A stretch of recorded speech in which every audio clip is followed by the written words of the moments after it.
Hi అండి. అందరికీ నమస్కారం. అందరూ బాగున్నారు కదా? ఈరోజు నేను మీ ముందుకు ఎందుకు వచ్చానంటే, చాలామంది చదువుకొని చక్కటి మార్క్స్ తెచ్చుకొని చాలామంది పాస్ అయ్యారు. కొంతమంది ఫస్ట్ క్లాస్లో మార్క్స్ తెచ్చుకొని పాస్ అయ్యారు. కొంతమంది సెకండ్ క్లాస్లో పాస్ అయ్యి మార్క్స్ తెచ్చుకున్నారు. దాన్ని బట్టి మనము సంతోషిద్దాం. మరి కొంతమంది నేను అనుకున్న రీతిగా నాకు మార్క్స్ రాలేవని చెప్పేసి ఫీల్ అవుతూ ఉన్నారు. ఇంకొంతమంది అయితే మేము ఫెయిల్ అయ్యామని చాలామంది సూసైడ్ చేసుకుంటా ఉన్నారు. దయచేసి నేను వాళ్ళకి చెప్తా ఉన్నాను, ఎప్పుడు కూడా మనము ఫీల్ కాకూడదండి. ఒకసారి నేను చదువుకున్నప్పుడు మా తెలుగు పండితుడు చెప్పాడు, మనం ఫీల్ అయినామా లోకంలో ఫెయిల్ అవుతామని అన్నాడు. మనం ఫీల్ కావాల్సిన అవసరం లేదు. ఈ రోజున నువ్వు 10th వరకు ఇంటర్ వరకు వచ్చినావంటే మన పైన తల్లిదండ్రులు ఎంతో ఆశతో ఉన్నారు. ఇంత మట్టుకు పెట్టినటువంటి ఒక ఇన్వెస్ట్మెంట్ మన మీద, లేదంటే మన మీద ప్రేమతో మనల్ని ఇంతవరకు చదివిపించారు. వాళ్ళు ఎంత కష్టం చేసి మనల్ని ఇంతవరకు చదివిపించుండొచ్చు. ఈ లోకంలో మనకు జ్ఞానం లేదా? 10th వరకు ఇంటర్ వరకు చదువుకున్నావు మనకి ఇంకా జ్ఞానం లేదంటారా? ఏదైనా కష్టం చేసి బ్రతకొచ్చు కదా మనం. ఏదైనా కష్టపడి మనము మన తల్లిదండ్రులు పోషించవచ్చు కదా. ఎంతో కొంత రోజుకి ఒక 100 రూపాయలు సంపాదిస్తాం కదా. అంత మాత్రమే ఇంకా ఫెయిల్ అయినంత మాత్రమే మనం చనిపోతామా? సూసైడ్ చేసుకుంటామా? మన తల్లిదండ్రులు ఏమవుతారు? కాబట్టి దయచేసి చెప్తున్నాను, ఎవ్వరు కూడా ఫీల్ కావద్దండి. ఒక రోజున మేము కూడా చాలా లేని స్థితిలో ఉన్నాం. మా ఇల్లు పూరి గుడిసె. మా ఇంట్లో ఫ్యాన్ కూడా లేకుండే.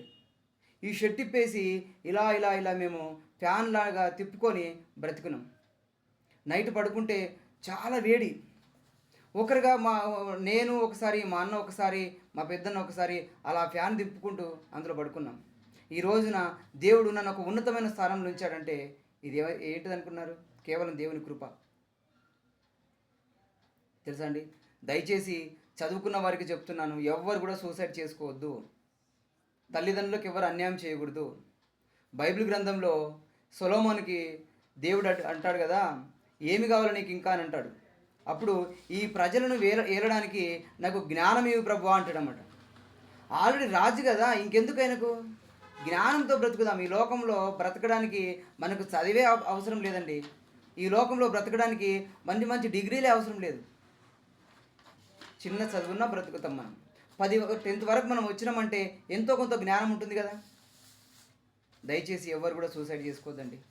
దయచేసి ఎవరు కూడా సూసైడ్ చేసుకోవద్దు. చాలా మట్టుకు నేను చూస్తూ ఉన్నాను, చాలా మట్టుకు చనిపోయిన వాళ్ళు నాకు వినబడుతూ ఉంది. కాబట్టి ఎవ్వరు కూడా సూసైడ్ చేసుకోకుండా తల్లిదండ్రులను ఏ విధంగా పోషిద్దామని ఆలోచన చేయండి.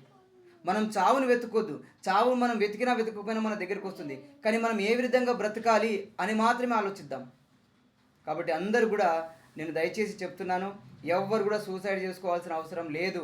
ఈ లోకంలో మనం ఏ విధంగానే బ్రతకగలుగుతాం. దేవుని మహాకృప, దేవుని పైన మనం ఆధారపడదాం. ఖచ్చితంగా దేవుడు మనల్ని పోషిస్తాడు. ఎందుకంటే అడుగుడి మీకు ఇయ్యబడను అన్నాడు. ఈ లోకంలో ఎలా బ్రతకాలి ప్రభువా అని మనం అడుగుదాం. ఖచ్చితంగా పోషించేవాడు ఆయన, మనల్ని పోషించేవాడు ఆయన. ఎందుకంటే ఈ లోకంలో మనం ఈ విధంగా ఉన్నామంటే ఏదో ఒక పర్పస్ ఉంటుంది మనతోటి కదా. కాబట్టి దయచేసి ఎవ్వరు కూడా సూసైడ్ కానీ ఎవ్వరు కానీ చనిపోవడం అనే ఆలోచన మనకు రానివ్వకండి. అందరం బాగుందాము. ఓకేనా? Thank you. God bless you all.